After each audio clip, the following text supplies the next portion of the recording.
I'm your host, Natalie Rydström. With Wimbledon over for this year, the US Open is the fourth and final Grand Slam of the season played on hard court. This is the last opportunity players get for a chance at glory till next season. Although there's still a bit of time before round one commences on August 26th, the books have opened up their odds for futures bets, and now is a good time to place your bet on your favourite player. And to help us make a decision and point us in the right direction of the money is Nila Amerova, sportswriter and regular tennis contributor for SBRForum. Nila, welcome to the show. Natalie, thanks for inviting me. Now, firstly, what did you make of the Wimbledon men's finals? Did you enjoy the match? It was a good match. It wasn't the best match that I've ever watched. If you're going to look at the best match at this particular Wimbledon, I would say it was the semifinals between Djokovic and Del Potro. I think that was the epic. The final was good. I'm pleased for Murray. I think he deserved the win, and he played an excellent match. And he beat Djokovic in straight sets, which is quite impressive. So all in all, it was good, but it wasn't an epic. It wasn't a memorable match in that respect. Well, I have to say, being British, I certainly found it very memorable and will for a very long time. Now, the question is, can recent Wimbledon champ and current US champ Andy Murray win this, price at 2.8 with Pinnacle? I think you have to now really like Murray's chances at the US Open. I think it was very important for him to win the second Grand Slam. You don't want to be a one-hit wonder. And I think last year's US Open sort of was his first breakthrough on the Grand Slam stage that really heralded his arrival. He did play the Australian Open final, but lost to Djokovic, and that could have definitely set him back in confidence. Because there's many players, for example, Andy Roddick, who's only ever won one Grand Slam, but has featured in finals. And I think for Andy Murray, it was very important to get past that hurdle to get the second Grand Slam. And I think now, having won two Grand Slams, he's going to be a lot more confident.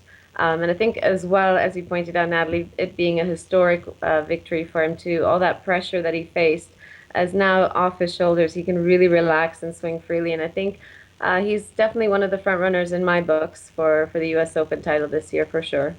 Okay, well, another front runner is Djokovic.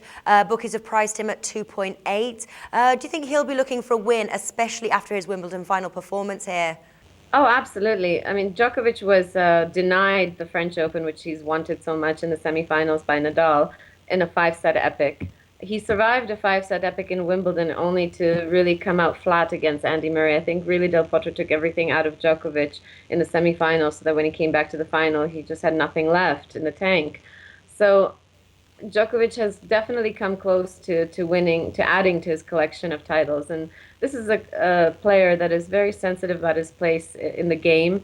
And he's a player that wants to find his place in history, I think, alongside Federer, Nadal, and all the previous greats that came before them. So he's a player that only comes to the Grand Slam tournaments looking to win. He doesn't come there to just factor. The US Open will be played on hard court. Which players are stronger on this? Well, Djokovic definitely is one of the best hard court players in today's game, along with Andy Murray. Roger Federer, I mean, he's another player that you can never forget about. He's won 5 US Opens, I believe, and he's still capable of winning Grand Slams, even though he's definitely not had the best year this season. Nadal is a player that's won the US Open as well, so he's another player. Although he's not your traditional, typical hard courter, he's proven that he can win a title on this surface. And I think one of the best hard courters that is in the top 10 right now as well is Del Potro. Mm-hmm. He's a player that definitely, and he's won the US Open title as well, beating Roger Federer in 2009 in the final in a 5-set epic that was rather memorable. So I think he's somebody that definitely will be favored on this surface. Right. And where's your money going on for the outright winner at this point for the men's side? After this Wimbledon, I really, really do like what I saw from Del Potro. It's been a long time since he's been at this enjoying such great form. When he won the U.S. Open in 2009, it was an amazing run. He played some of the best tennis. Unfortunately for Del Potro, he got injured.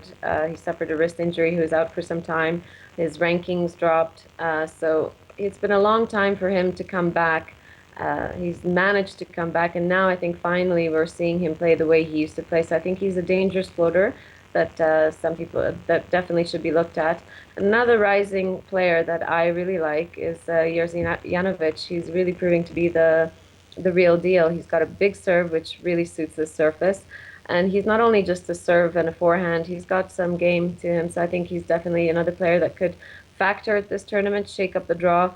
I'm not sure that he'll win it. I think that requires experience because when you look at the men's game, there's only been a handful of players that have been really winning the Grand Slams over the last 10, 13 years almost. So it'll be a long shot for somebody outside of the top 4 or 5 players to win it. But he's definitely a player to look at for sure. All right, Nila, thanks once again for joining us.